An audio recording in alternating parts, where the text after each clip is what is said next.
I'm Kier. I'm Haley. And I'm Jay from Gallifrey Public Radio, A podcast member of the Gonna Geek Network. just like the one you're listening to right now. The opinions expressed are those of each individual. Check out all the other podcasts at GonnaGeekNetwork.com. And get ready, because geekiness begins in 3, 2, 1. Stand by for a brand new episode of All Things Good and Nerdy.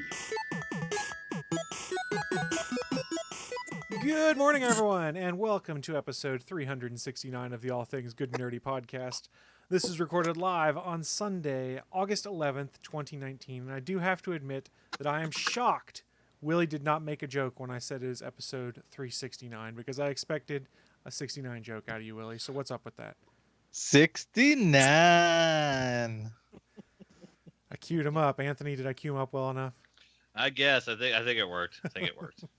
To be fair, I'm not even listening to you when you do that intro. To It's be all fair. it's all just jumbling around in there. And then, of course, joining us today, last visit was back in June, I believe it is. We have the one, the only, Peter G., a.k.a. Sailor Poland from the Peanut Gallery, joining us.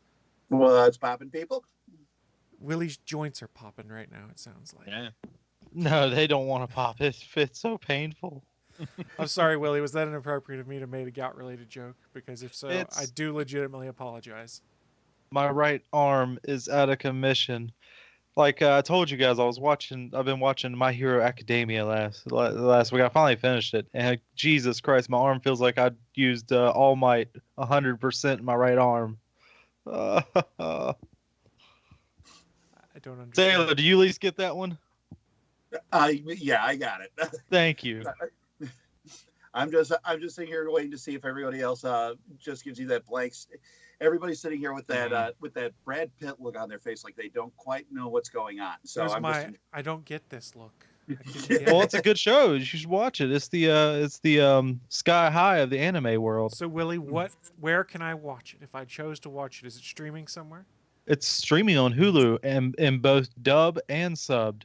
Are you watching subbed or dubbed? I watched it all in sub. Wow. hipster. Now I just need to watch the movies or the movie. They have a second movie coming out this year, from what I've seen. Yeah, Froppy is the best. I love Froppy. Oh yes, She's my favorite on that show. I don't know about favorite. I gotta think about that for a moment. Come back to me on that. But what if I don't want to? Well, then don't. The rated R hero, whatever her name is, the teacher. I forget what. Yeah, the rated R one. Yeah. I can't remember her name off the top of my head. Are you going to make it there, Willie? Are you okay? Well, my hand's already there. I told you that. Oh, God damn it. I should have known better. I really should have. This guy's creepy.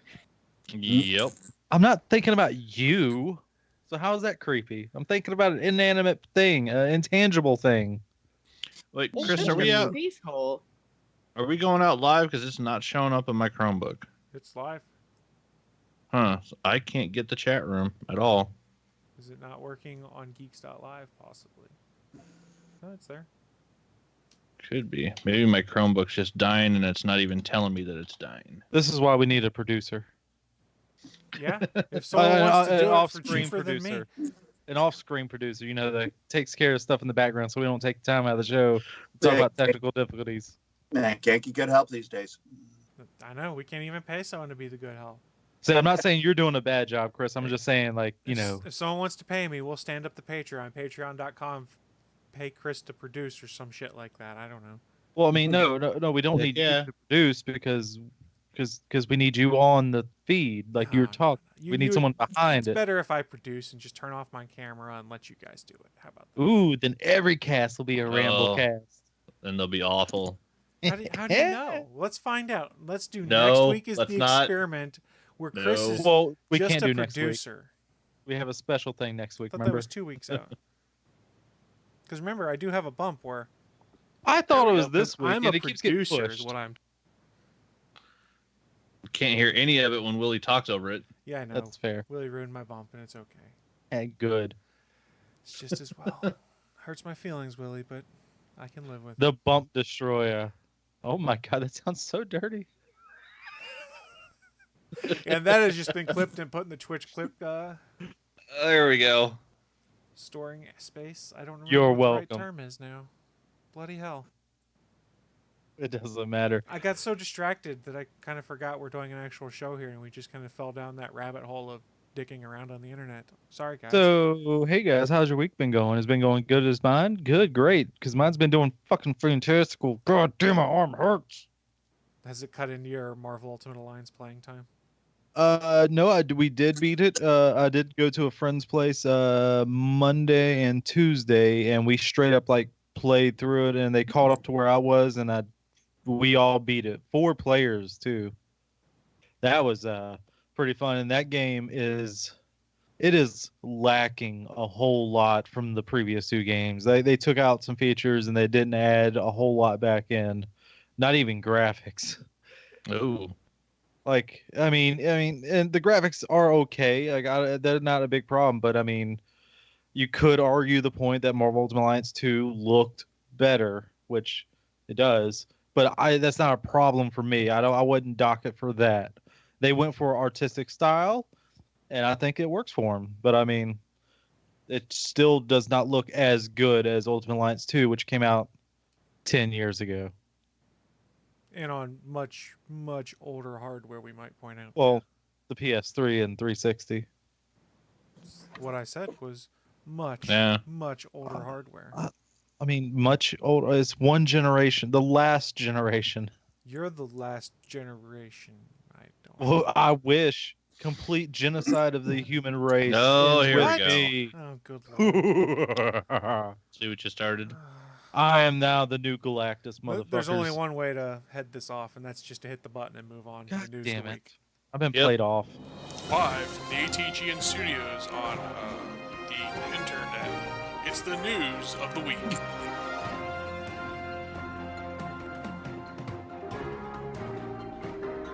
So when you hear that fantastic bump, you know it's time for the news of the week. It's that part of the show where we run down what is in our minds some of the most interesting, geeky, and or nerdy news to have popped up in the past week. And, you know, we never assign priority or order to who wants to go first. So really, I'm just going to make it a free-for-all. Do we have a volunteer who would like to go first? I'll do it. There we go. So they're falling on the grenade for us. So we did get an email from you earlier in the week saying, I've got this juicy news story. I want to come on the show and talk about it. So I guess it does make sense that we do Peter G with his juicy news story. Okay. Well, before we get started, I need to establish my bona fides here, because this is a it's not only a controversial topic, but it's also a controversial moment in pop culture history. Now, you got to keep in mind, I am an artist, and art is communication. People will talk about how the film still runs without an audience. Yes, but it has no effect. It needs an audience, even if that audience is only you. The second thing is that as an artist, the art we create is a reflection of our values and what we appreciate and what we want to see presented to the world. This is crucial. Now, we are going to be discussing Doctor Who. And okay, and one other note is that because this whole thing hinges on the whole gender war that's going on right now. I mean, I've had a friend who was online. He made a statement. The Red Pillars called him a cuck, and the SJWs called him a chauvinist. So we're at a point where basically everybody's just looking for somebody to argue with. So I have to at least establish where my point of view is. My point of view is that when it comes to men and women, there are not as many differences as people want to believe there are. I've seen men break down into emotional heaps. I've seen women be completely rational. I've seen guys complain about women watching their soap operas and, they know all this pointless stuff, but they can instantly tell you all the drama and conflict going on their favorite sports teams behind the scenes. It's the same human behavior. It's just a question of where it's applied. I want to emphasize this, especially because of the things that I create. I got a lot of compliments for the female characters that I created. And, it's like, wow, you write women so well. How do you do it? It's like, it's because women are people too. And the important thing is to have the characters behaving as they would normally behave, not in a predetermined fashion based on some sort of gender stereotype. Holly in Stress Puppy was the best one for this because when I created her, I wanted her to stand on her own. I didn't want her to exist in relation to someone else. You see this all the time. A female character is the girlfriend or the wife or something of some other character. She's basically incidental in there to move the plot along. Holly was an anarchist and a mad scientist. She was the CTO, and because corporations don't pay much attention to the tech department, she got away with a lot of shit. And she was the most fun to write. She was the most popular character, all because I let her do what she would do, which is how it should be. You know, if you want to do things according to gender roles, you do it. You want to step outside, you do it. It's all your choice. Excuse me. So with that out of the way, I still have not watched all the episodes of the Capaldi Doctor Who era because I could not stand his doctor. He was the worst doctor. My favorite doctor is Colin Baker, and my least favorite was Tom Baker, okay, which I know puts me really against the grain. But Capaldi's doctor was an unnecessary egotist. There was no tension with him. You know, he's riding around in the Dalek thing, and the Daleks aren't shooting at him. They're just arguing with him. The thing in Robin Hood where he's locked in an unlocked cell and he's too busy arguing about wanting to be the hero that rescues them. I hated his doctor. And the worst was the introduction of Missy, because during the 10th Doctor, he was able to recognize the Master just from seeing him on TV. And now here he is in the presence of the Master. Yes, it's a body swap, but if he can recognize him on TV, he should have known standing in her presence. So I'm like, okay, they're getting ready to switch genders of the Doctor. This is just to try and get the audience prepped for it. But for the Capaldi era, when they were going from Matt Smith to Capaldi, there were rumors of a female Doctor. And the fans were on board with it. They were anxious to see what would happen. And then we got Jodie Whittaker. Basically, Chibnall, the showrunner, his reputation came to the fore. You get Doctor Who is, you have the traditionalists who think it should be a male-centric show, and you have the new crowd that thinks it should be more gender inclusive. And the result is Doctor Who has become this kind of Rorschach test. You have progressive elements like the gay characters and stuff like that, but you also have, like in the Matt Smith era, there were a number of very chauvinist things going on, like when he basically convinced a woman to kiss him and then admonished her for giving into her female urges. So there's evidence on both sides, and now both sides are fighting over who gets the property.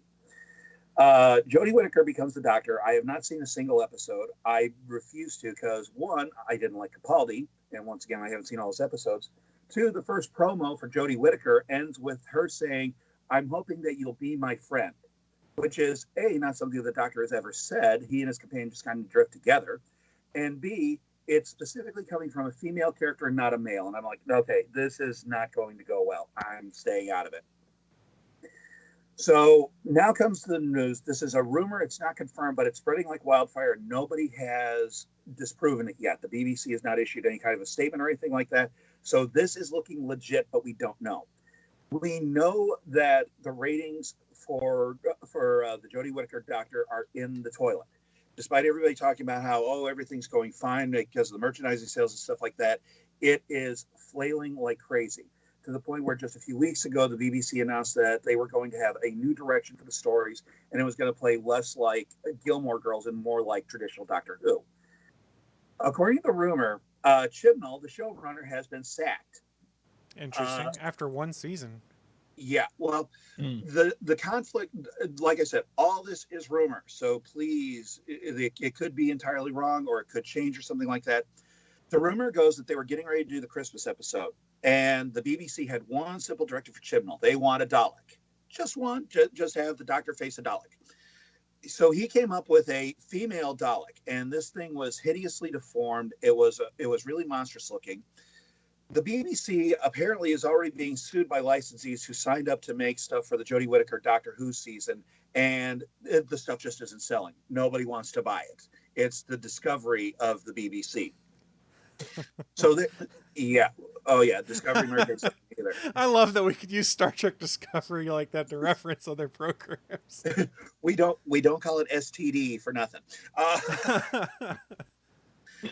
So the licensees supposedly are selling because they coughed up all this money expecting to make a mint, and they're not getting it. So the BBC said, we want a Dalek, something to shore this up. Chibnall came up with this design that the licensees balked at, and Chibnall refused to change it. He's like, no, I'm in charge of the show, and I'm doing what I want. The BBC said, no, it's our show, hit the bricks. Whittaker has said a few months ago that if Chibnall goes, she goes. So she walked. the BBC reminded her she's under contract, so she has agreed to come back to shoot a regeneration scene for the Christmas episode. Don't know if it's going to be the whole episode or if they're just going to stick it at the start like they did when they went from Colin Baker to Sylvester McCoy. But the rumor is that she's just sticking around long enough to regenerate, and it will be a male doctor this time. And to basically save the toy sales and everything like that. Oh, and obviously they need a new showrunner. Now, here's the part that I find interesting. Among the names being bandied about, the current frontrunner to become showrunner of Doctor Who is a fellow by the name of Neil fucking Gaiman. Okay, that would be twisted and crazy as could be if he took over Doctor Who. If Gaiman took over Doctor Who, I would buy a BBC subscription right then. You know, Gaiman is the kind of guy that if he said, yes, I'm going to make the Doctor regenerate into a woman, I'm like, all right, let's see what you got. Because the guy can write, the guy can take all kinds of weird concepts like the story of the Doctor's wife and make them work. Plus, he understands how to make things respectful and keep them real, not just do things for shock value. So he's the front runner, but we don't know for sure. But according to the rumors, Chibnall is out, Whittaker has walked, and we are getting a new Doctor. And they're basically, well, the rumor to help try and shore things up is that the Christmas episode at least is going to be written by Russell T Davies, Stephen Moffat. I hated Moffat anyway, but he was fine under when Davies was running things, and a couple of other things to try and bring the series back to its roots. So now, naturally, this has got people getting upset because, you know, we had a female doctor and all this talk about progression. But the fact is, Doctor Who is not a science fiction show. It is a merchandising show, and the merchandise just isn't selling. It's like Star Wars Episode 8 and Star Trek Discovery. People are not doing this because it's expression or art. They're doing it because they're trying to get people to make rich corporations even richer. And it's not working. So we have an adjustment coming, not because of adherence to canon or any kind of politics. It's all about the money. Now, the only thing I would say about that is I don't think Gaiman's going to be the one pulling that duty if he's going to be show running Sandman for Netflix. I don't think there's any way he's doing both. That's too much. Let me dream, will you? Let me dream. Don't crush his dreams there. Yeah, I was going to say, I thought Neil Gaiman was already show running a different program, so I think it would be interesting. I don't know enough about Doctor Who or any of the politics behind the show or anything like that to be able to say, oh my God, this sounds like a juicy rumor that could or could not be true. It's sure from someone who's on the outside looking in, you're going, man, this is fun to watch. I wonder what's going to happen. But like I said, I don't watch Doctor Who. My wife does, and she was kind of so-so, for lack of a better term, on this season of Doctor Who. Mm-hmm. Yeah, the problem is that the reason I dread news like this is because it gives ammo to the morons on the internet. You know, people are talking about how the comic book industry is in trouble because by going woke and coming up with comics like Squirrel Girl and stuff like that. As an artist, I object to the idea that art needs permission to exist. And especially that it needs the permission of people who don't like it to exist. It does not need approval. It just needs to get out there. You know, to my mind, Marvel coming up with these comics, let's assume for the sake of argument that it's an SJW agenda and all that stuff. Put it out there. You know, there's plenty of people who are making movies. You know, you have entire film festivals that are and music that are dedicated to things that are outside the mainstream and challenge mainstream norms. No one complains about those because they don't know about them. But you try and do that with comics, here you go. And they're saying, oh yeah, the comic book industry is finally reaping what it sows for trying to go for these female readers. Well, one, your job as an editor is to try and expand your audience. So if you see a potential audience, you're going to try and go for it. Second of all, comic sales have been in the toilet for decades now, ever since the Image boom collapsed. I mean, the New Universe was canceled. The New Universe was canceled because it was only selling 125,000 copies. You are lucky to have a book sell half that nowadays, and it's considered a success. So the industry has been collapsing for years now, and everybody's seizing on this as proof that, oh yeah, by trying to go for progressive politics, they're killing themselves. After Iron Man 2 came out at San Diego Comic-Con, the guy from Marvel, he's addressing Hall H. So Hall H, this is the big room. Mm-hmm. He says to everybody, how many of you saw Iron Man 2? And everyone raised their hands. He says, and how many are reading the comic? Every hand went down. Yep. people are not reading it. It has nothing to do with the politics. It has everything to do with comic books are not cool. Disney bought Marvel because it's an IP farm, not because they're trying to revive the art form. But anytime you have a change like this happen, people start going and trying to apply it to their worldviews, a worldview of, see, I told you so, instead of actually trying to figure out what's going on. And that's where we're at with Doctor Who. Now that this rumor is going around, you're going to have a lot of people saying, I told you so. You're going to have a lot of people screaming about chauvinism and how everyone's being intolerant, completely overlooking the fact that this was just happening. It has nothing to do with the politics. It has everything to do with money. And if whoever it was that supports or opposes this spent money on the thing that, the movie studios will give you male power fantasies like the Expendables if you go out and do it. They're in business to make money, make it worth their while, and they'll do it. Instead, everybody's just like, no, we want this, and it should be this way. Remember, I'm a Sailor Moon fan. Sailor Moon is supposedly one of the biggest things in the world, but the animated series, The Revival Crystal, has been a flop to the point where it's been 2 years since the last season, and next season is just going to be 2 2-hour movies instead of an actual series. People love Sailor Moon. They love the concept of Sailor Moon. They don't love the show itself. And that's what's going on here. You have people talking about the concept that they love so much, but they're not supporting the very thing. And then they wonder why no one's doing it. They're not going to throw their money away. I mean, the old adage is vote with your pocketbook. We've talked about it on this show before. Many other shows have also talked about it, where if you don't like something or it's something you don't care for anymore, it's more effective to just decide I'm going to stop purchasing it than it is to go on Twitter or Facebook or your blog or even your podcast, because I've been guilty of it, and just railing against something. The most effective way to show you don't like something, stop paying for it. Be like, I'm just out. I don't want to do it anymore. And it's what's happened with me and other television programs, stuff like that. So you can kind of see from a BBC perspective where if the issue is that people aren't watching and then people aren't buying merchandise, that's a problem. It has nothing to do with SJW agenda, anything like that. It's that people aren't watching. We need to correct this because Doctor Who is an incredibly valuable property, and you don't want to be the ones that get known as, well, we destroyed the property because we didn't read the room. You don't want to be the Joel Schumacher of Doctor Who. Mm-hmm. Yeah, it's not only that, it's also that people have to let you know. It's like, okay, so I didn't watch all the Capaldi Doctor Who season. I haven't watched Jodie Whittaker, and I haven't said a peep about it because I haven't bothered to. But you have people who will fill up entire pages of forums before your screen can update about how bad something is. And it's like, okay, we get it. You don't like it. Shut up now. People have to let you know that they approve or disapprove or something instead of just saying, I like it, I don't like it, and moving on. So it's not even a question of doing something that of supporting or not supporting something. It's a question of making sure everybody knows you support or don't support something. Mm-hmm. And it's killing a lot of stuff. I mean, there's a reason the Ruby fandom is falling apart, because you've now got people who are trying. I've said before, anytime you have a fandom or a collective group with a collective mentality, a hierarchy starts to evolve. The Ruby fandom is developing a very, very toxic gatekeeping mentality. It used to be that you could go in with theories, even if you were just a casual fan, you were still welcome in the group because it was very welcoming. That has gone out the window in the past few years. And it's now keeping people away. I mean, I've been having problems with Ruby for the past couple of years anyway, but seeing how this is going is just enough to make you say, I'm out. I'm not even bothering with this. Because it's like, okay, you like or don't like it. Fine. Can we move on, please? But no, they want to make sure you know how much they hate or like something. And I don't care. I'm not reading the forum so I can read their opinion. I'm reading the forum so I can see ideas and hear theories and things like that. I don't give a shit about you. Yeah, but opinions are like orgasms. Mine's more important than yours, and I don't care if you have one.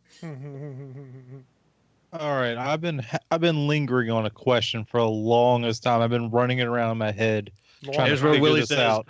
"What's Doctor Who?" No. Much more important.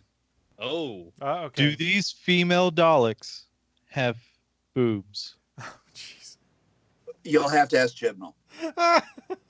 And if they did, would they be called? Would they wear brass ears?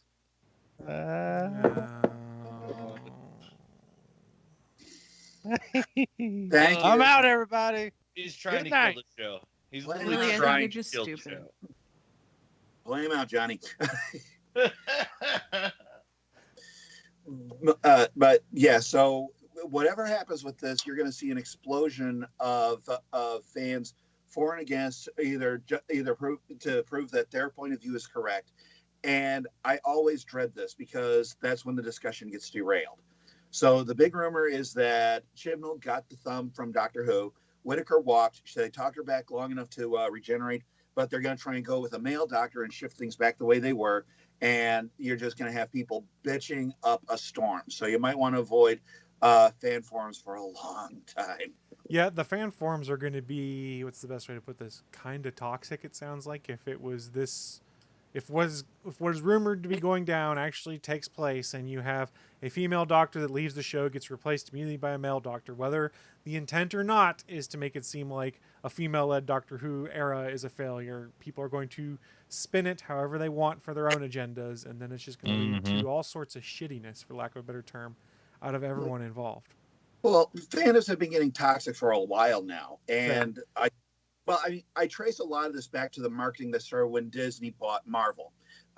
They did a study of video gamers during the PS3, Xbox 360 era, and they found that that a lot of gamers, basically Microsoft and Sony, had created this mentality around their platforms that people actually tied their sense of identity to the platform itself. So when the PlayStation 3 did well, they felt good. When the PlayStation 3 did bad, they felt bad. And as a result, they had this personal investment that had been bred into them. And as a result, you had this toxicness because it was no longer a question of what you liked or what you didn't like. I mean, I remember the Genesis versus Super Nintendo era. I made fun of people with Super Nintendos. They made fun of my Genesis, but we were always going to each other's houses to play games that we didn't have. That's exactly how it was when I was a kid too. Is my friend had a Genesis, I had the SNES, and we would bust each other's balls about it and be like, "Hey, can I come over and play Toe Jam and Earl?" Yeah, yeah. But that was those days. Nowadays, people are basically being indoctrinated to becoming this free publicity machine for these corporations, and as a result, I mean, there were people on the Bleeding Cool forum who defended DC. They acted like Dan Didio was going to cry at their funeral or something, not realizing that. No, I'm serious. That was how vehement they were about defending DC. DC could do absolutely no wrong, even during the Flashpoint reboot, and Marvel could absolutely not do right. Look, this shouldn't surprise you. Look at some of the fans on the internet. 2 words for you: Snyder Cut. Yeah. See?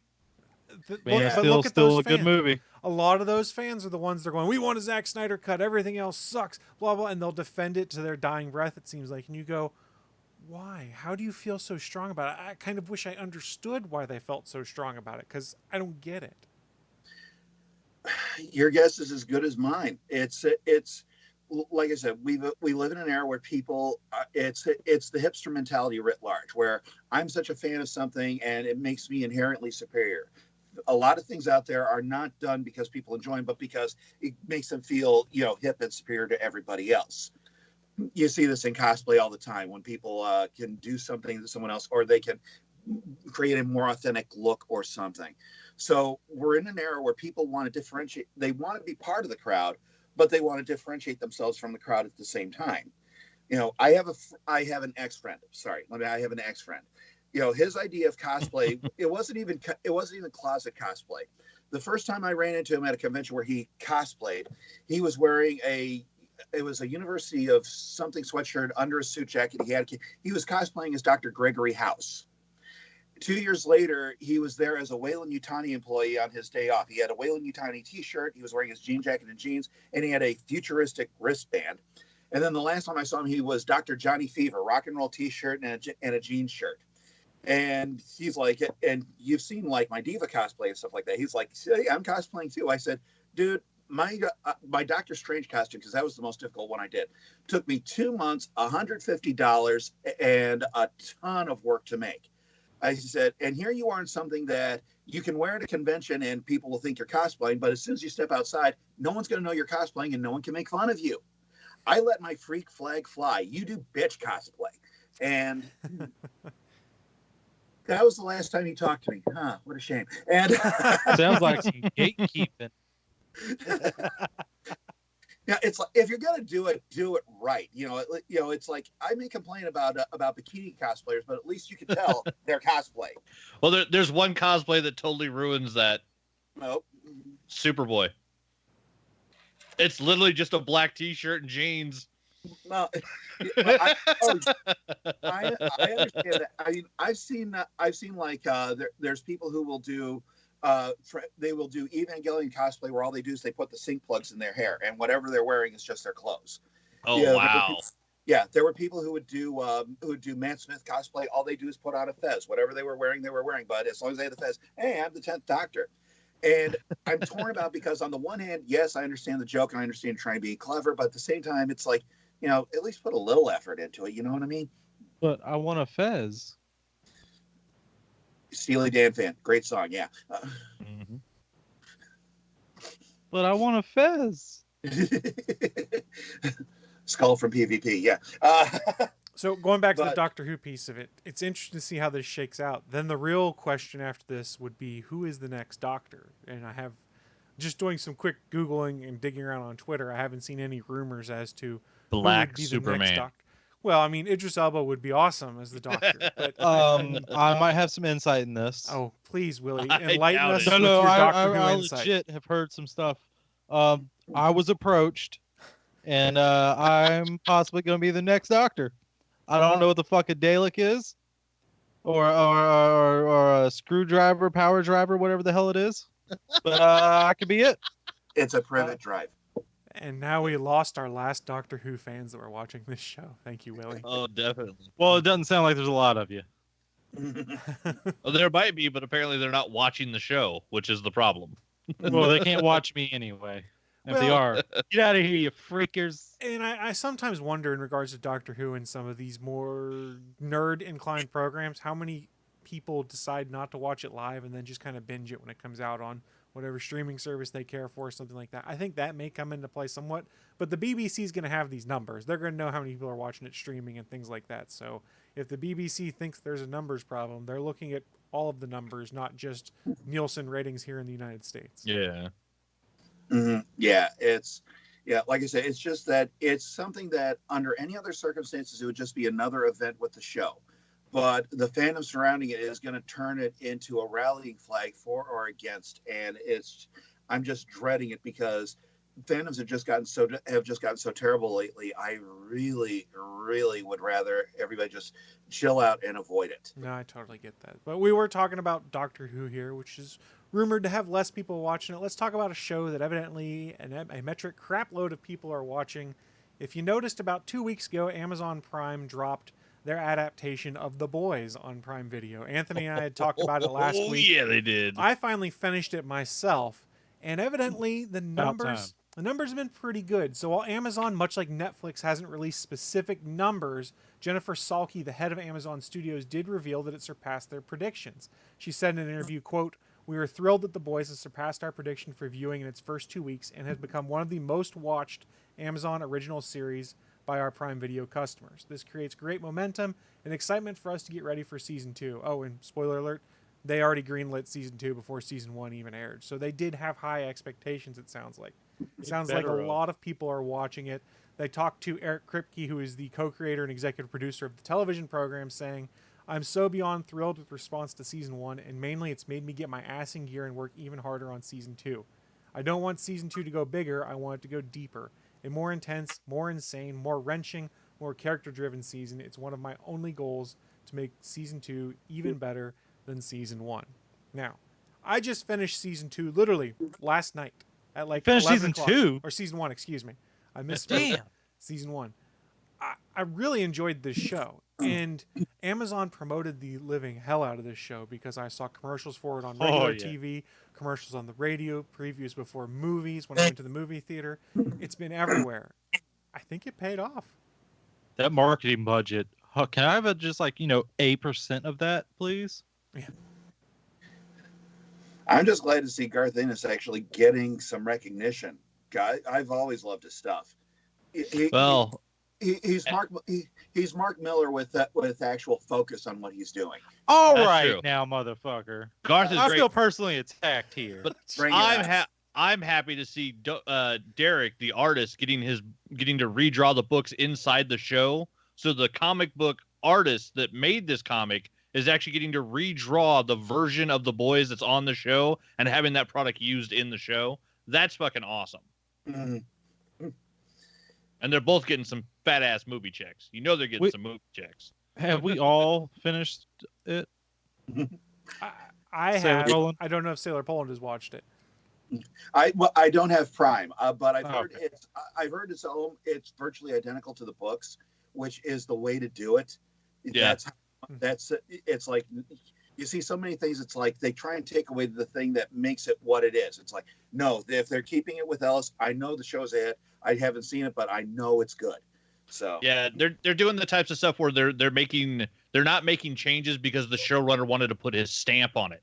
They're making changes because you're moving from one medium to another medium, and because it's television, you need to do some things a different way than you would explain it in a comic. So yeah, they're doing the changes that you need for the right reason, from what I've seen so far. But the changes they're making, from what I've read, I haven't read the comics yet. I'm going to start on them now because I wanted to finish season 1 before I read them. I picked up the Humble Bundle last week that we talked about.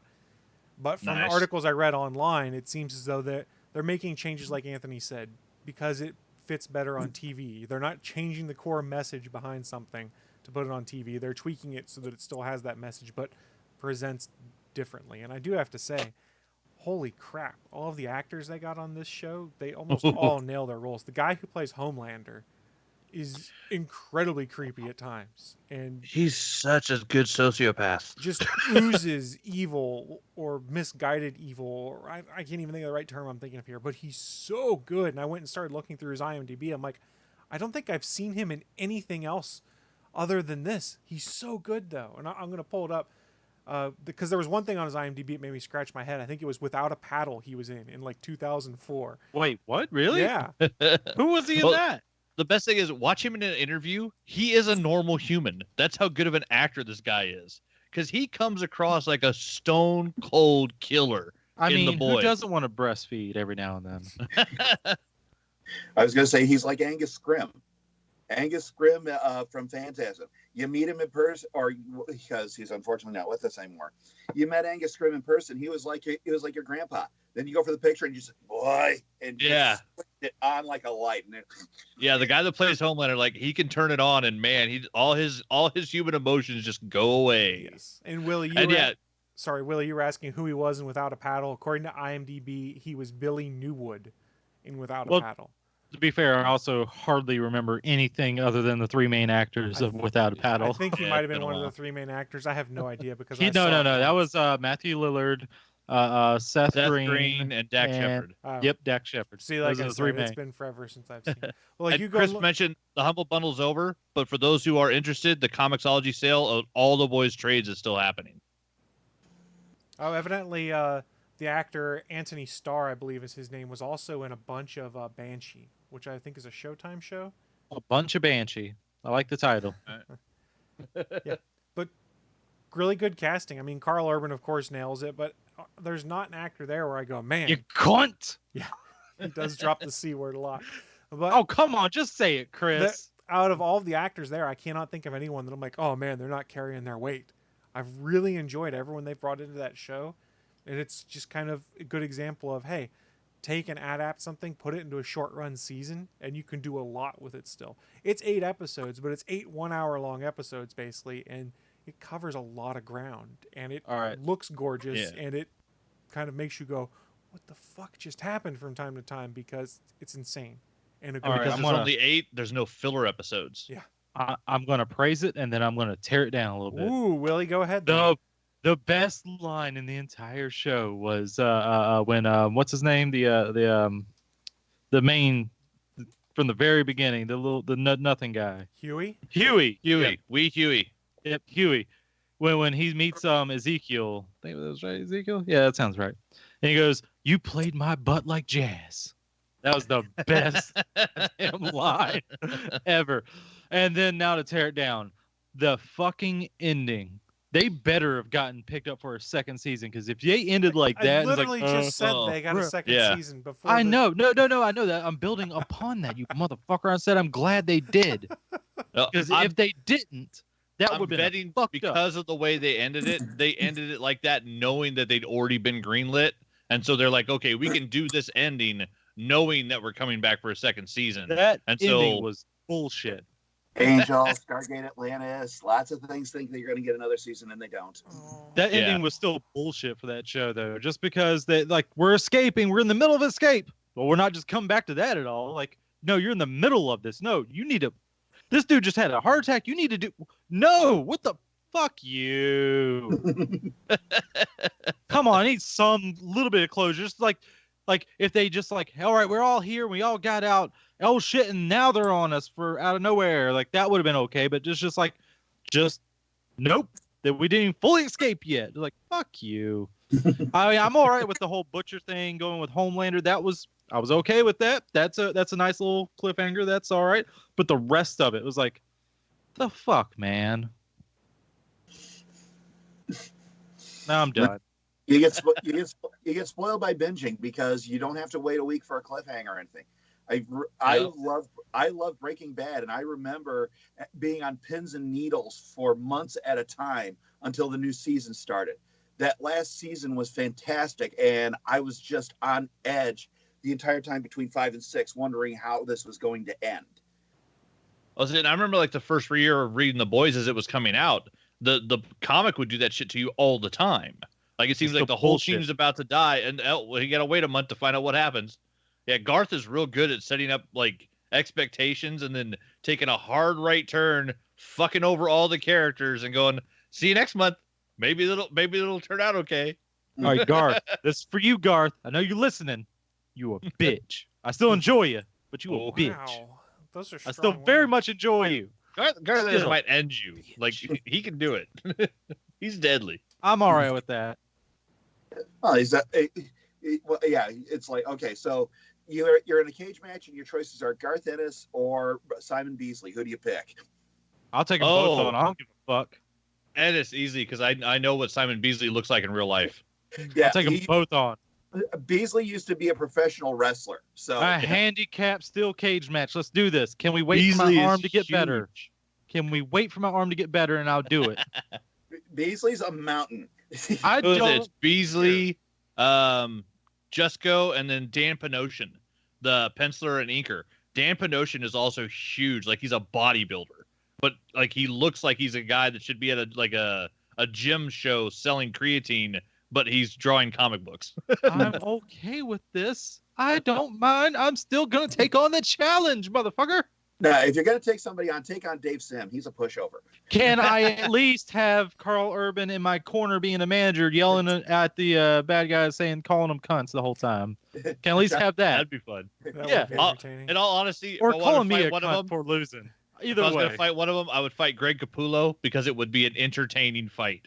Don't Because take Greg that hit, Capullo you cunt. is a massively thick, strong dude, and it would be like a rock and roll show. I He just am signed a rock new and roll deal, he shit. said, too. Yeah, Capullo's Saw on awesome. Twitter. But that's Yeah. neither here nor there. It Shout is out to here. Jeff We're just talking Smith. about Love you. Yeah. Shout out to Jeff Smith. Love you. All right. That ties into the Dave Sim story. The fight that almost went down between Jeff Smith and Dave. Cerebus versus Bone. So, Well, Willie, what's your... Oh, go ahead. Willie, it sounds like you got some ranting to do. Why don't I throw things to you and let you rant a little bit about a service that got kind of shady? How does that sound? You want to rant? Ooh, a shady service? Are we talking Shady about my service. private business here? Well, Apparently. I didn't know we were doing this. Why? No. But seriously, my news is I want to bring a little light to something that has come out, been shed some daylight onto it. The Movie Pass. Did you guys enjoy your movie passing? I No. had a movie pass. I used it. Never a lot. trusted it. Never trusted it. Not even when it went down to $9.99 and couldn't sustain itself. I had a suspicion. I loved it. Isn't I it had- still going? Isn't it still limping along? Negative. I They had a- shut down temporarily. Yeah, I had a suspicion it was just to harvest my personal information, so I never signed up for it. That is more than fair. But some news has come out to some of the behind the scenes of some previously mentioned shady shit they were doing.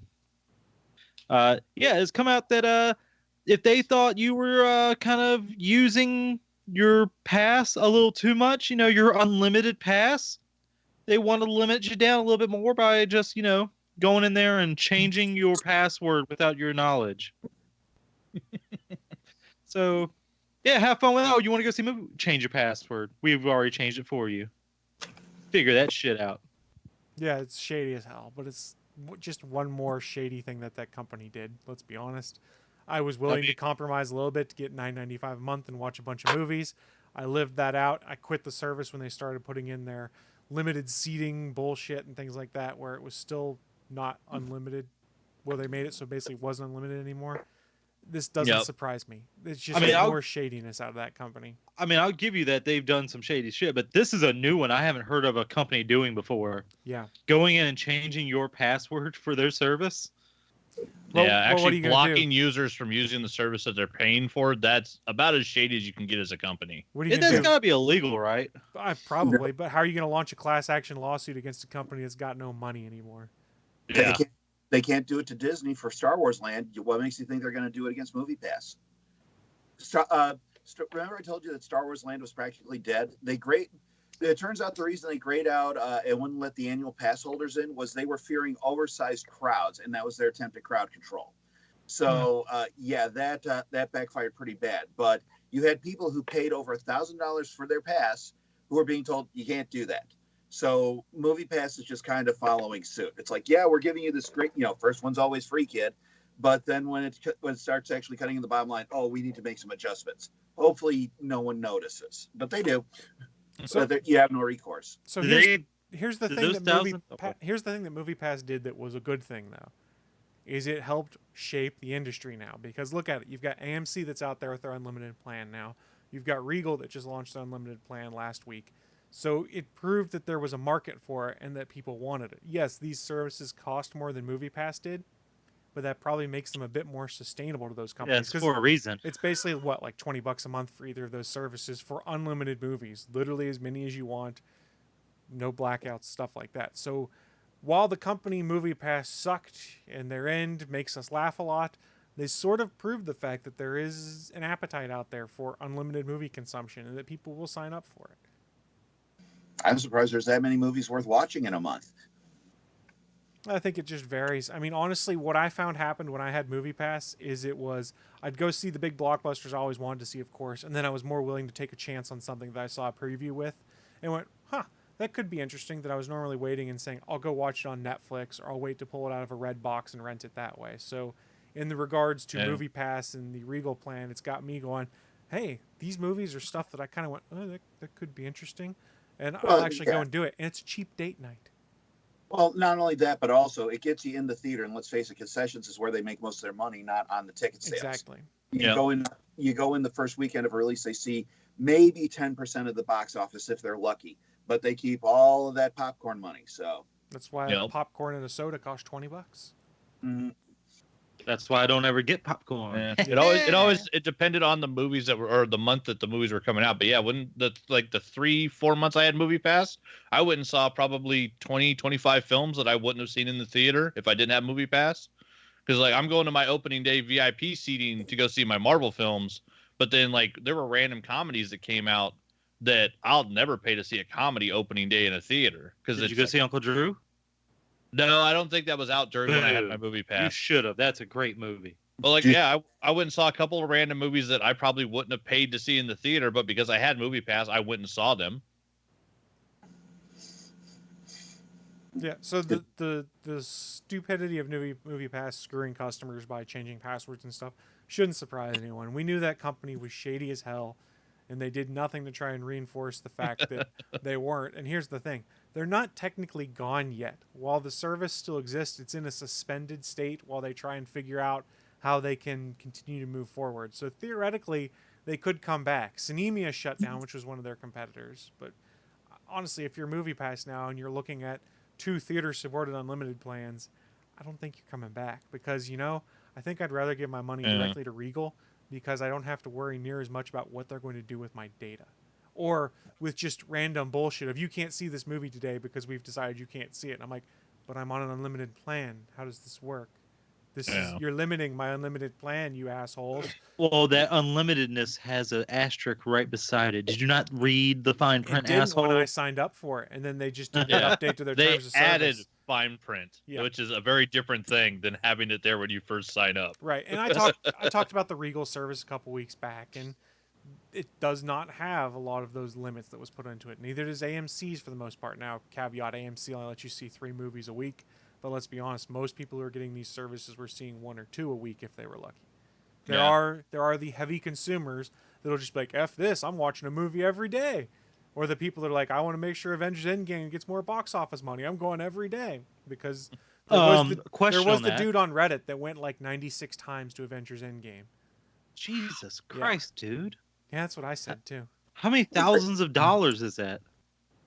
Some people like it. What can you say? But seriously, how is that? How do the studios get the money from this? I don't get it. Or the theaters having to shell out? The theaters are paying for it. Extra? Yeah. Yeah. The theaters are covering the cost. Once again, it's all about getting you in the theaters that you buy. Because let's face it, you get in there and you're more likely to buy concessions just because you're seeing the movie for free. So concessions that I buy, it depends on the movie that I'm going to see. If it's a movie I'm expecting to be bad, I will usually buy a bottle of water because the water goes right through me, so it gives me an excuse to go to the bathroom and get out of there for a while. So it's like cheap razor, expensive blades. Right. But if it's a movie I'm really looking forward to, like when the South Park movie came out, because I love Parker and Stone, and when that movie came out, I went full in with the movie with the movie meal, the extra large drink, everything, just because I want to sit down and enjoy this movie. So it kind of depends on what I'm expecting to get out of the film while I'm at it. Makes sense. I mean, and part of what they predicate both the AMC and the Regal one on is you get a discount on concessions, I think it is. I don't remember what it is for AMC, but Regal's like 10% off concessions. So that's part of how they hook you is, oh, I get a discount and I got my ticket already? Score! 10% off of popcorn? I'll say $50. Yeah. Sure I mean, I get a soda if I go. That's about it. I wear cargo pants and I go to the Dollar Tree. Right oh, next you to the movie cheap theater. bastard. Yeah, the Stephen Wright joke. I got thrown out of a theater for bringing in my own food. My argument was the prices were outrageous, and besides, I hadn't had a barbecue in a long time. Let's be honest, though. If I can buy a box of Reese's Pieces for $1 at the Dollar Tree that would cost me $6 at the theater, I'm buying me them Reese's Pieces at the Dollar Tree. Or you could just not eat anything in the theater. That's also a thing. I could, and it's not like I do that with every movie I go to, Willie. Let's be honest. I do it every once in a while. Cheap bastard. But I can't bring 4 cheese macaroni and cheese with shrimp in my pocket to a theater like I had with the movie I saw yesterday. Yeah. So sometimes I got to buy the food there. Why do you want to eat shrimp at a movie? The place I go has a full kitchen. It's fucking awesome. I get that, but why? I had a bowl of mac and cheese and it had shrimp in it. It was fucking fantastic. First of all, I don't really do the shellfish thing, but shrimp and mac and cheese, that just sounds bad anyway. I wanted to try it because last time I had it with the bacon added, and that was really good. The shrimp was pretty good. My teacher has this thing where she dips her French fries in a chocolate milkshake. I have never understood it. A lot of people do that. Yeah, a lot of people do, but I don't. Yeah, people do it, but I just sit there mystified, like it's the sweet and savory. Whatever. I get it. I just don't do it. Yeah, those are all the people that love caramel sea salt. Ugh. I mean, I do. That's actually really good. Yeah, dark chocolate salted covered caramel sea salt. Yes, I want salt in my caramel. I'll have. It already has it. Yeah, I'll have the dolphin burger, the one in the styrofoam container, please. Now I'm all distracted. Dolphin tastes delicious. All right, let's just toss things to Anthony. What do you got to wrap up our news of the week, sir? All right, we got one little thing and one big thing. So there was a tape. Yeah, exactly. There was a small addition to the casting for the CW Infinite Crisis that had a whole lot of people blowing their heads off because Kevin Conroy is going to appear as a live-action Batman for the first time ever. If you somehow grew up under a rock and don't know, Kevin Conroy is the voice of Batman. Kevin Conroy has been the voice of Batman. And for most of people, especially in my generation, when you read comic books, you hear Kevin Conroy's voice when you're reading Batman, because he's been Batman since the animated series started, and he's fucking fantastic. I will say, I mean, Troy Baker's been in a Batman or two in one of those animated movies.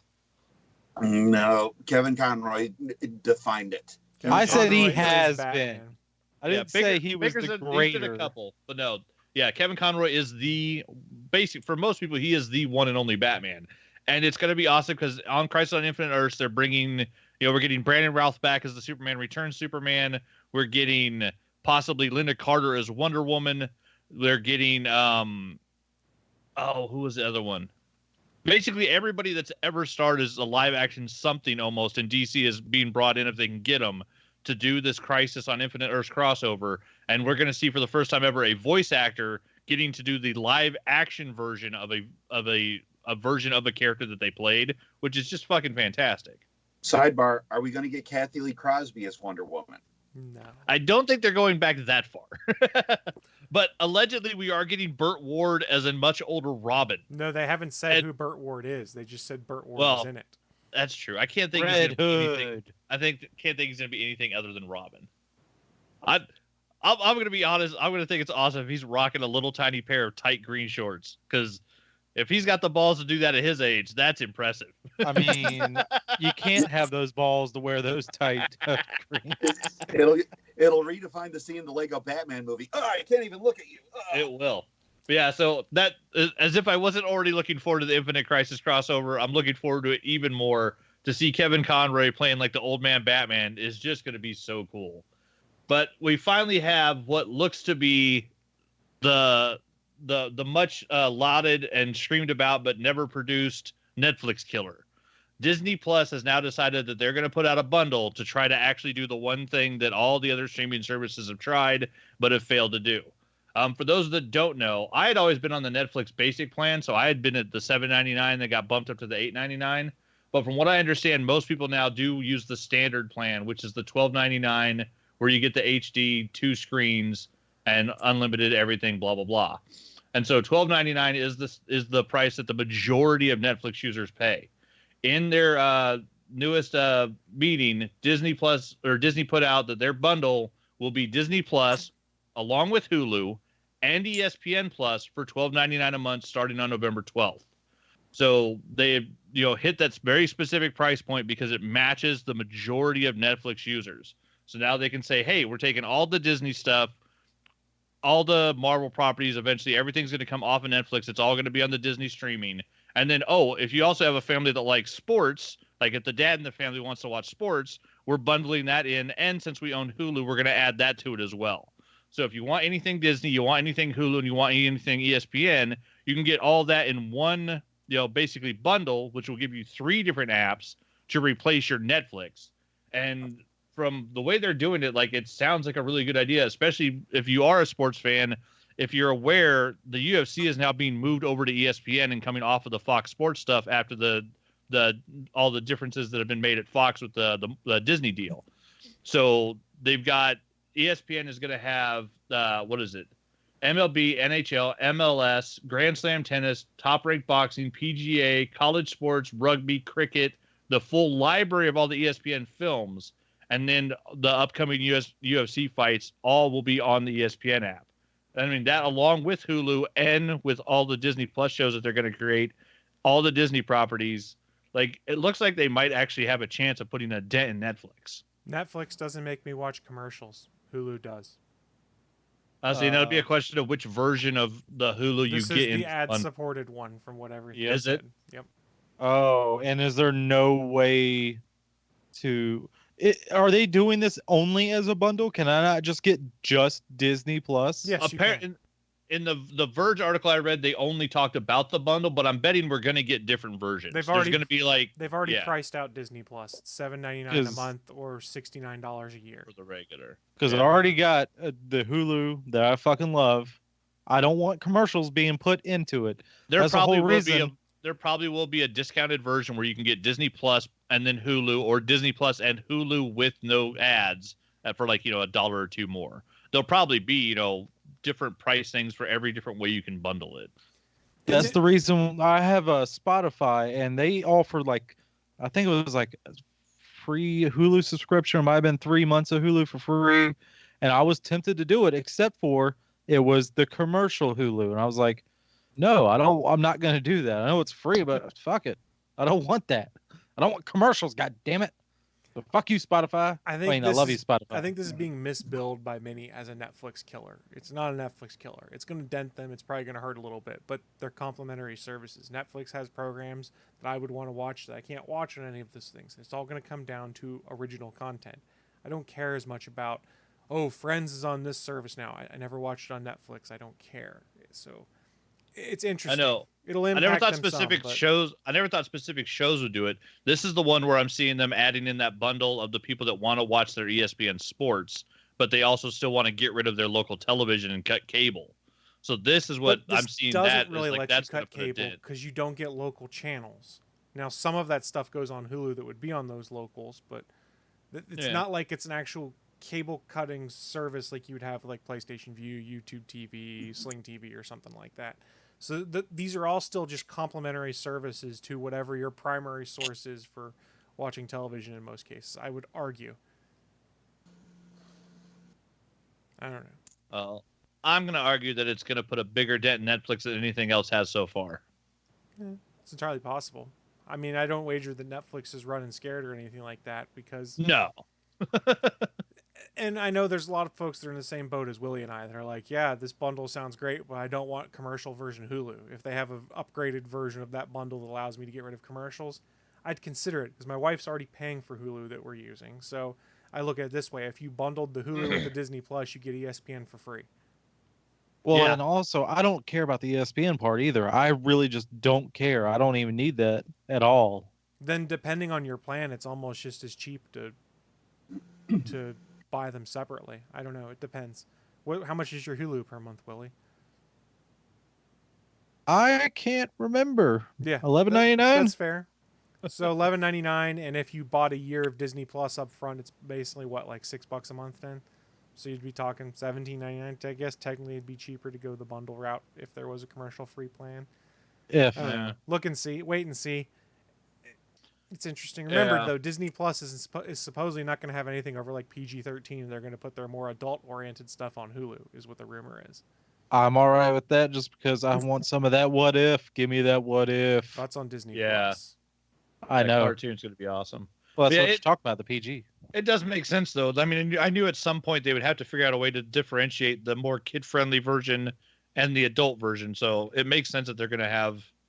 You know, if you own 2 streaming services, put all the kid stuff on one, put anything that could be R-rated on the other. Yeah. I don't know. Is this something you're interested in, Peter? Not really. Yes, I am a Disney fan, but I'm also very much on the fence. I'm not a Star Wars nut, so all the talk, and keep in mind, I love Favs, but The Mandalorian just doesn't get my interest. I'm pretty much done with the MCU now that Endgame is finished. I'm finally like, okay, good, the ride's over. I can move on. And their movies, I'm sick of these live action remakes that they're doing. They just aren't the same. That's fair. So that's fair. Yeah. I mean, I wouldn't want them to be the exact same. Well, they aren't getting what makes them work. If you look at the live action Beauty and the Beast versus the animated version, they completely bombed the live action one. The live action Beauty and the Beast, here's the scene you need.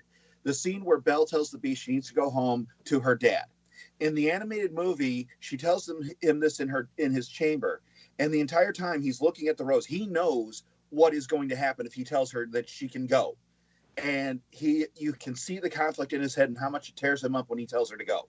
In the live action movie, okay, and they move on to the next plot point. The emotional heart that made the animated movie such a punch is gone in the live action, and I have not seen a live action one that captures the magic. You know, the remake of Aladdin. It's okay, yeah, they make Jafar a nationalist looking to amass an army and make his country great again. Yeah, subtle. And Will Smith's genie just didn't work like Robin Williams. Now, it worked when he was trying to basically be Hitch as a genie, But as far as the rest of the movie goes, I have a perfectly excellent version of Aladdin already. I don't need a live action one. Dumbo is so it's just a case of I see the Disney lineup. I'm like, I'm just sticking with my current plan of waiting for DVDs that I want, like the Orville and Archer, and the Disney stuff. I'll watch what I'm interested in, but I'm not as focused on it where getting this plan is going to be worthwhile. The DVDs will do just fine for me. Well, I'll probably be the one jumping on the Disney Plus bandwagon when it starts, so I'll be able to tell you all about it. Yeah, Star Wars, Marvel Universe. Yeah, I can't wait for the Mandalorian. Like this, Disney Plus is made for me. Target marketing hits the bullseye. Yep. Yeah, the Mandalorian, the Marvel shows, and then I'll use the Disney app to go back and watch the cartoon Robin Hood because they haven't ruined that one by remaking it yet. The live action Robin Hood from last year already did that. No, the Disney one. They're actually gonna have people in furry suits. That would be awesome. And it's not gonna be CGI. It's gonna be real animatronic furry actual suits. humans in like mascot costumes. Pretty much. It would still be better than last year's Robin Hood movie. That was fucking bad. Which one? Didn't they come out with 2 of them? I'm talking about the one that came out towards the end of the year where they turned. Is that the one with the Kingsman kid? Yeah, where they turned Robin Hood into Batman, basically. Oh yeah. Never watched. Actually, I've never watched any Robin Hood movies that came out in the last decade. It is so stupid. I'm sitting there watching. I'm like, please don't flirt with getting good now. You've been doing so well going off the rails. Just keep the dumpster fire going. Yes. The sheriff of Nottingham and King John, their whole plan is not to tax everybody into oblivion so they can live high on the hog.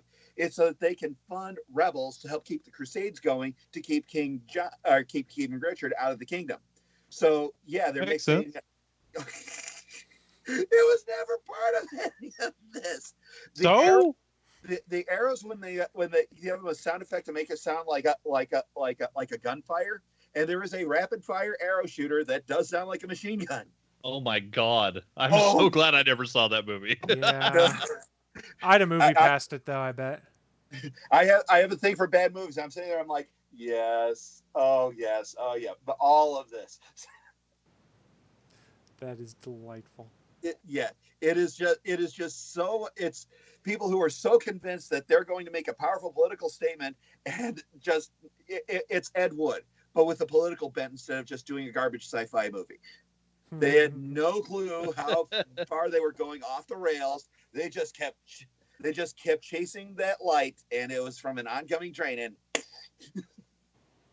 sounds more like the movie Wag the Dog. It is so dumb. It is unbelievably stupid. I had a blast. Those are the best. Sometimes that's what you want and that's what you need. Mm-hmm. Yeah, it's the kind of movie that makes me feel a lot better about my output. I'll tell you that much. It's good because, like when I was writing my Hannah Singer books, anytime I started writing, I hid every Neil Gaiman and J.K. Rowling book that I had because all I would have to do is see the name and I'm like, fuck, I can't do this. I'm not as good as them. So it's good to once in a while watch them as you're going, yeah, I'm above this. I didn't watch the amazing bulk for the plot. I watched it so I could go, yep, I'm better than this. God. Why would you do that? You don't watch that movie. Yes, you do, because I don't. And I love bad movies. I'm never gonna watch that movie. See, that's the problem is that the Batman casting misfired. A lot of people are like, Robert Pattinson is Batman? Oh no. And I'm like, Robert Pattinson is Batman? Sounds like a bad idea. I'm in.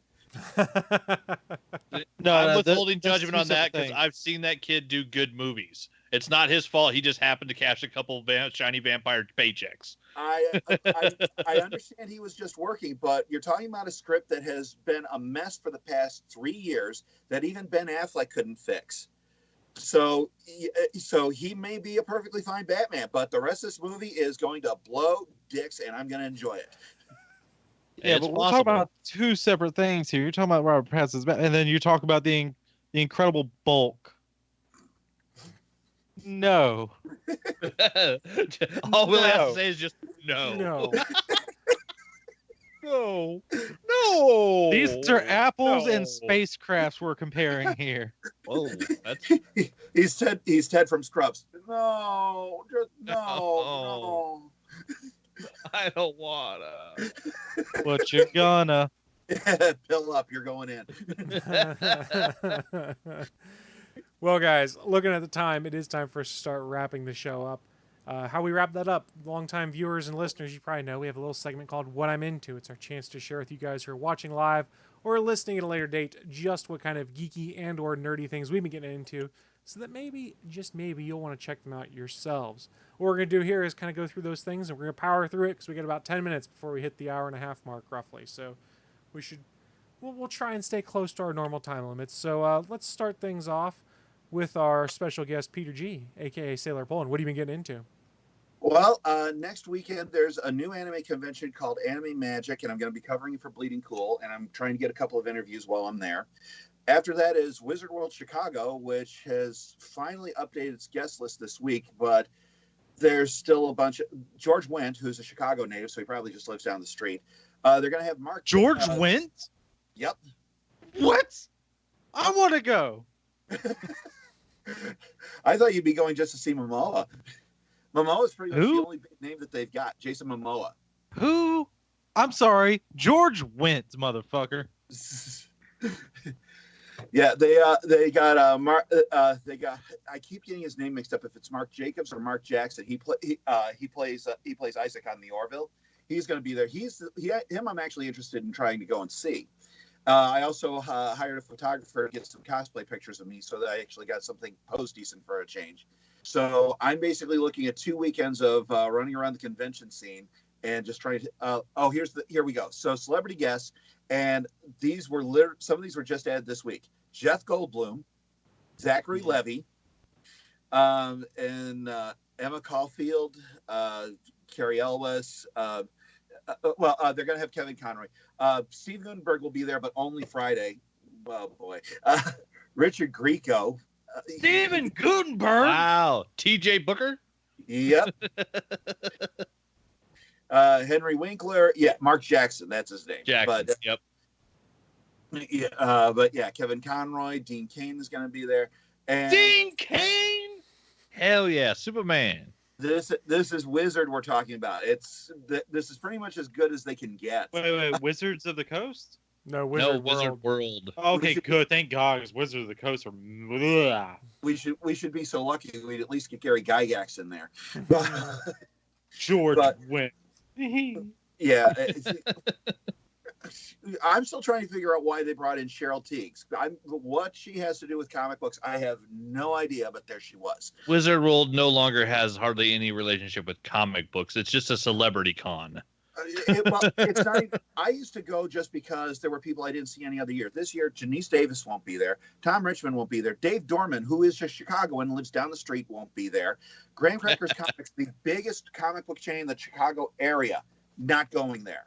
I mean, it's going to be a combination of a flea market and a ghost town. So the only reason I'm going is I have a press pass, and this could be, I know I keep saying it, but this could be the last year, and at least I can say I'm there when they put the chairs up and turn off the lights. Yeah. And you're going for George Wendt. They brought Wizard World to Boise once and then canceled the next year, and they're never coming back again, so I'm happy about that. They canceled Phoenix like 3-4 years in a row, and each time it was like a month and a half before the show went down, and no refunds there.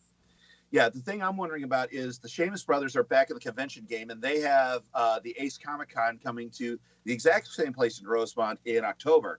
They're going to have Brie Larson. All her autograph tickets and photo ops are already sold out. Tom Holland's going to be there. Kit Harington's going to be there. Basically, it's like, oh, yeah, you got Jason Momoa. That's nice. Look who we've got. Of course, that's going to be a more cash and carry heavy con. So it's like, I'm not even sure there's going to be anything else there. But it's Chicago. It's a con. I got to cover it for Bleeding Cool because no one else does. I'm not a big fan of the Sheamus brothers to begin with, but, you know, whatever. Hey, you're giving the public what you want. You're making money. You're not hurting anyone. Go for it. You got a lot of con stuff coming up, it sounds like. And George Wendt. And George Wendt. Willie's really jealous that George Wendt's going to be there. So, Willie, you could catch a flight out to Chicago. You can go see George Wendt. Yeah, you're not that far. I'm sure there's a cardboard box in the alley behind the convention center you can stay in. I'm sure. They'll only charge you $200 a night. No, I'm sure Naki will let me stay with her for, a night. Yeah, she's got a cardboard box for you too. I'm all right with that. She's got a porch. It's covered. It's nice. I've been there. You've been stalking her. No, I've been there. She offered. Yeah, I was there for breakfast. Peering through the window, but I was still there. Oh, that got creepy. You should have put on the clown suit and danced for her. Otherwise, she would have let you in. The clown suit was very demeaning. That was the whole That's point. never stopped you That was the before. point. Well, Willie, why don't you take it next? What are you getting into, sir? What you been getting into? George Wendt. I can't believe it. Wants to get into George Wendt, apparently. No, I've been getting into finished up My Hero Academia. Great show. Recommended. Is the anime version of Sky High, the best Disney movie ever. Anyone who says different can go fuck themselves. Let's see. I started the second season of The Punisher. I got like 4 more episodes. What else have I been getting into? Beat Marvel Ultimate Alliance 3. Here's something I want to mention right quick. What's the average, the medium number between 1 and 10? What? 5, right? The number right between, right? So in a rating system, that should be average, right? Okay. Sure. So how come video game ratings that like 7s are average and 5s are bad? That makes no sense to me. Because people control the scale and do things however they want. It's why I've enjoyed some publications now that say we don't rank on a 10-point scale. We just give our impressions and whether you should play it or not, in their opinion. I mean, yeah, I'll guarantee you, words matter more than just a number. But if I'm going to rank Marvel Ultimate Alliance 3, I would give it a 5.5. It is barely above average. Some people also construe rating scales based off of like grades in school, where C is a 70, which is average, whereas a 50 is an F, which is failing. That's partly how it happens. Well, it could also be because so many games get those high ratings for whatever reason.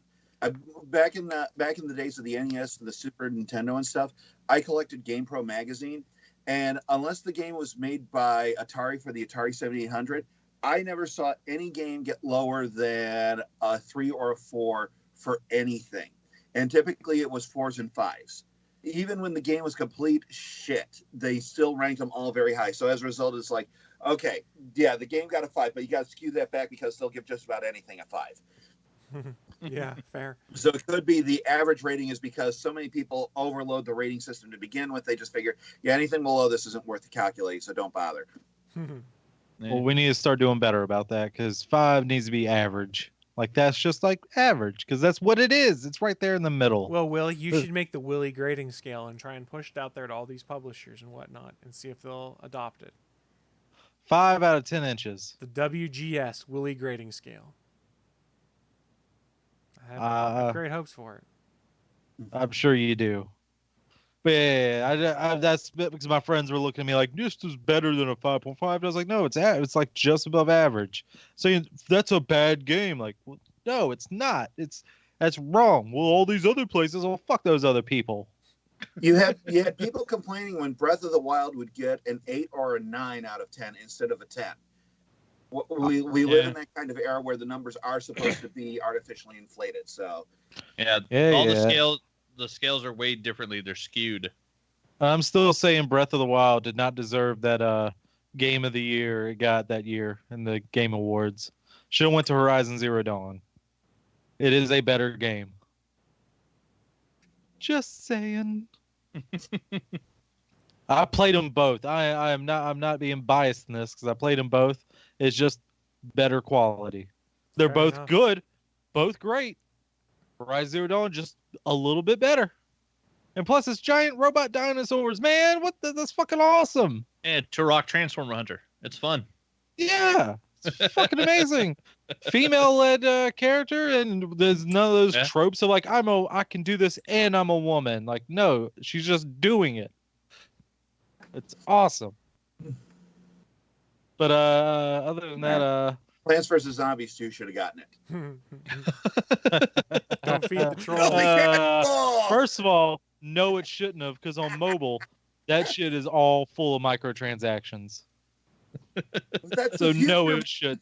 The future is live services. The future can suck my dick. Oh. Yeah, so how's Anthem doing so far? Actually, I was about to talk about that. This segues very nicely over to what Anthony's been getting into then. So tell us all about Anthem. Actually, I've revisited a couple of games this week.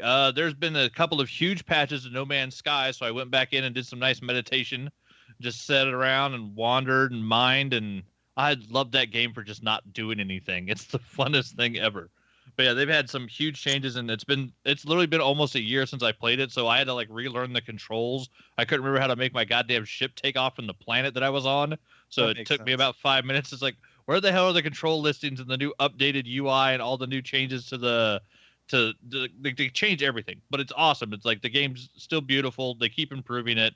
And it's one of those ones, yeah, where it had an awful start and they've made huge improvements, and now they're doing a couple more giant improvements where, yeah, there's just it's a massively great game. It's super fun. I will add on to that. They're adding their VR version, or I think it might be a whole separate game technically. Like if you have to buy it separately, I don't think it's just gonna be an add-on to that. Yeah, but I think VR, it's the No Man's Sky Beyond is the new craziness. But yeah, went back in, had some fun with that, and then Anthem finally launched the Cataclysm event, the event that was supposed to come out in March. Which, hey, look, it's August, so they're slightly behind the curve. The week before, they had a bunch of run-up stuff where little Cataclysm things were starting out in the free play world, and honestly, it's the first really big step they've made in the right direction. Playing inside of Cataclysm itself the first couple of times is really a pain in the ass if you're not communicating with teammates, if you're not on headsets and it's just 4 people trying to like randomly get other people to follow you, because you're in an environment that's slowly killing your shields that will make you die if you don't know how to do a certain thing while you're fighting people, while trying to figure out puzzles. And then you have to figure out multiple puzzles to increase your time limit inside the area to go fight the big boss. And it's one of those things where like you can go do 1 puzzle or you can do 7 puzzles and then go fight the boss, but you have to complete them fast enough to where you have enough time left in your shields to go fight the boss and not die. So like it's really complicated, but also it's really well made. The inside of the Cataclysm is basically a massive storm where you find safe zones that you fight inside of, and it's really fun. They added in melee weapons to each suit where there was already melee attacks, but now you have a slot where you can change the actual weapon you're using for different types and then upgrade those to legendary options, because it's more gear grinding, of course, because it's a gear shooter. That's what it is. They added I'm a little lost. I'm a little lost here. You said you use the words fun and well made, and also added a time trial mode. What? That does not equate.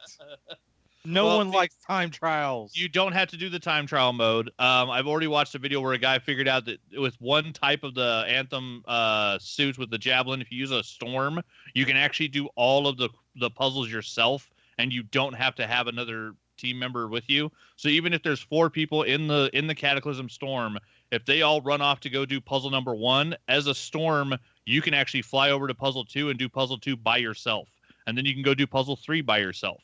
You can actually solo everything inside the Cataclysm. It's just whether or not your mech is strong enough to shoot the enemies while you're doing the puzzles. But yeah, it's a huge step in the right direction. It's not a No Man's Sky step in the right direction yet, but it is a huge step in the right direction. And the most important part of it was during the preview week, I went on and tried to play again. I even tried to stream it. And within a period of, I think, 30 minutes, I had the game crash on me 4 times. I could not do free play for more than 10 minutes without the game crashing and kicking me off the server. Since the launch of Cataclysm, since the patch on Tuesday, the game has not crashed. I have played nonstop. One night I played for over 4 hours straight. I went and did the Cataclysm 5 or 6 times. I did daily runs through legendary missions. I did a legendary contract. I did a stronghold, and I did over an hour in free play.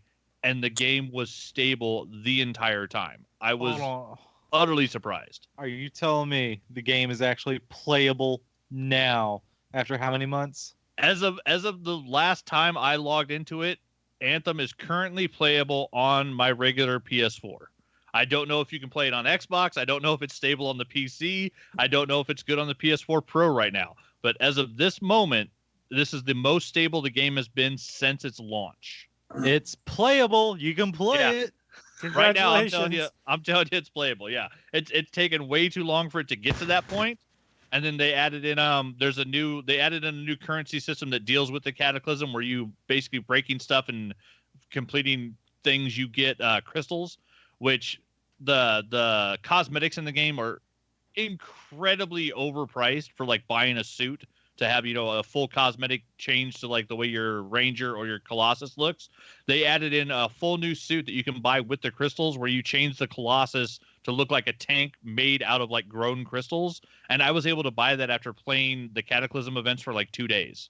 So they've toned down the cost of what stuff costs when you're actually playing, and then using the in-game currency that you earn while playing to buy the items. But microtransactions are the future.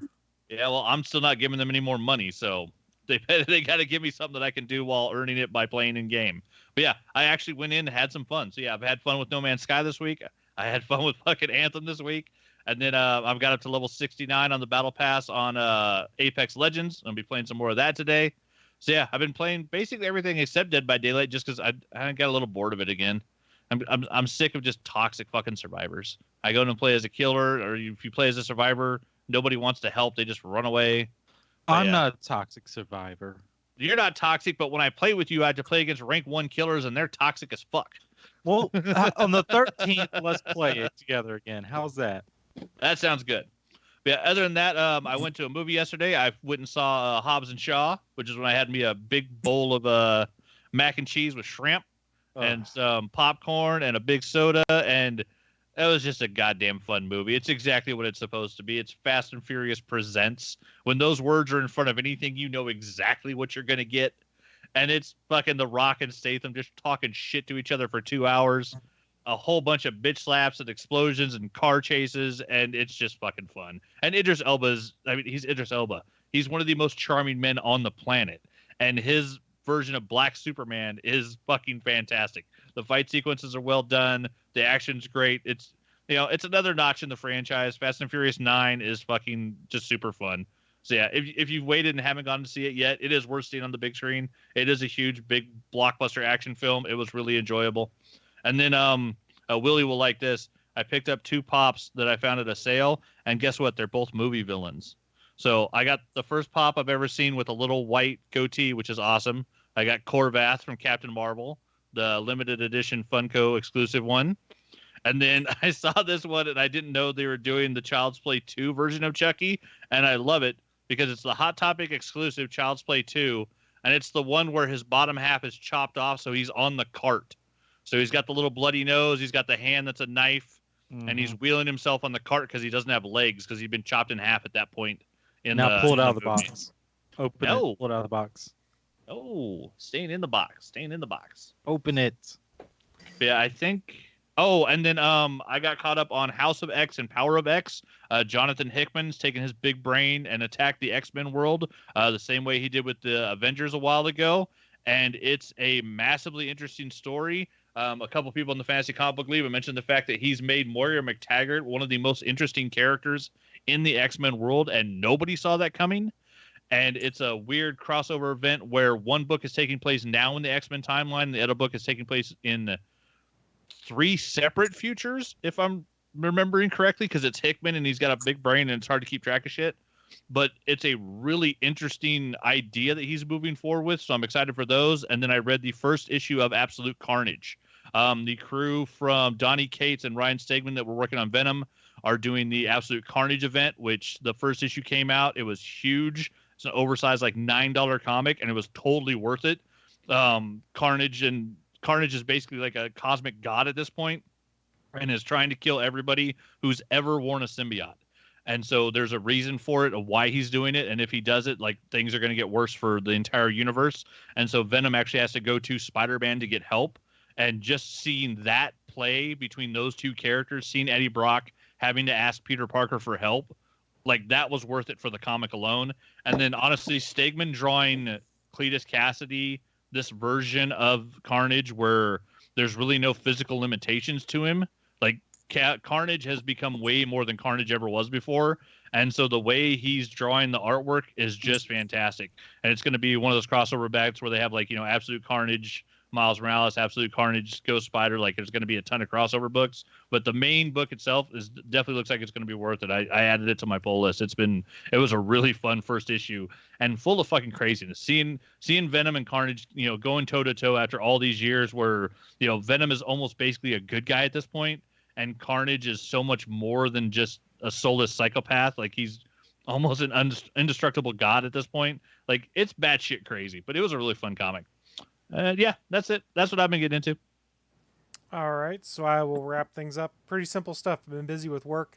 Got a little bit more Marvel Ultimate Alliance play, a little bit of Marvel Spider-Man on the PS4 just because I like playing in the black suit, and finished The Boys last night. I don't know what we're watching next. We were going to watch the new the show that, Katie Sackhoff has on Netflix, but I've heard it's really bad. So, Another Life, and it's fun as hell. Who said it was bad? Everyone. Everyone is fucking stupid. Yeah, that show is fun, and it's got a couple interesting ideas. We'll see. I've got a bunch of other stuff I need to watch, so if something's not as good, I would prefer to watch other things. But who knows? I'm a big fan of Katie Sackhoff, so I may get around to watching it. Other than that, she's great in it. I don't know what else I'm going to get into. Today I'll be going to the arcade because one of the local arcades is doing a fundraiser for one of the animal shelters in town. So it's like $5 unlimited arcade gaming. So that'll be fun. Play some pinball and some arcade games and get schooled by people probably because I'm terrible at them. Absolutely terrible. But I think that's about all I'm getting into. And we are about to shut this thing down. But before we do, Peter G., where can folks find you online and find out more about you? Okay. Well, there hasn't been much more. Actually, I haven't been able to put anything up because of all the overtime I've been working. But if you go on YouTube and search for Sign to More Animation Studios, you will find my animations. You'll see things like Herman Crab, which is all ages ocean conservation series. You'll see the Sailor Moon Fanboy, where I recount my quest to try and get my Sailor Moon video game signed and the bumps in the road as that happens. And just all kinds of geeky fun stuff on there. So go check that out, folks. Go see some of the awesome content that Peter G's been making out there. Other than, when he comes and joins us and increases the quality of our show with his very presence. Well, I don't know about the quality. I do increase the swear count, though. That's true. And then everyone else amps their swear count to try and match it. So it's like an exponential increase in swears. Cunt! Bunch of stupid fucking cunts. So we will have some other guests coming up here in the future, guys. So please come back, join us as we have additional guests. Don't forget that we do stream this show live every Sunday, 11 a.m. Eastern, 10 a.m. Central, over on Geeks.live. That is actually URL. It is the streaming home of the Gonna Geek Network. Yeah, Chris, before we go, we did want to mention, because we have an upcoming guest, there's another new comic book coming out from our friend David Prepos. And if you want to pre-order it, it is available in previews right now. It's called Chapel Number 1. Up through August 12th, you can pre-order it with the code JUL191409 for the Lisa Strills cover, JUL191410 for the Manhouse B cover, or JUL191411 for Gavin Godry's C cover. He's basically the easy catchphrase that he told us, or the pitch is that it's Die Hard at a wedding. And I've read the first issue. It is, and it's fucking delightful. And David will be joining us not next week, the week after next. Yes, to talk in 2 weeks' time. In 2 weeks' time. So make sure you get your pre-orders in. And we'll talk to him about his upcoming projects. Excuse me. I can speak English. I swear. Before we Sorry, go ahead. I said, how do words good? Yeah, exactly. Before we shut down this stream, anyone have any final thoughts for us that they want to share on the internet at large? There's only one way to do words good, and that's saying cunts. Mark Miller sucks. Hey, you son of a bitch! I'll see you in a steel cage. We'll see you all next week. Willie's going to rage for a little bit, but we're going to let him. Bye, guys. Thanks for listening to this brand new episode of the All Things Good and Nerdy podcast. Don't forget, we'll be back next Sunday live at 11 a.m. Eastern, 10 a.m. Central over at live.atgnpodcast.com, channel 3 of the Off Geek radio app, and over at our network home at GonnaGeek.com/live.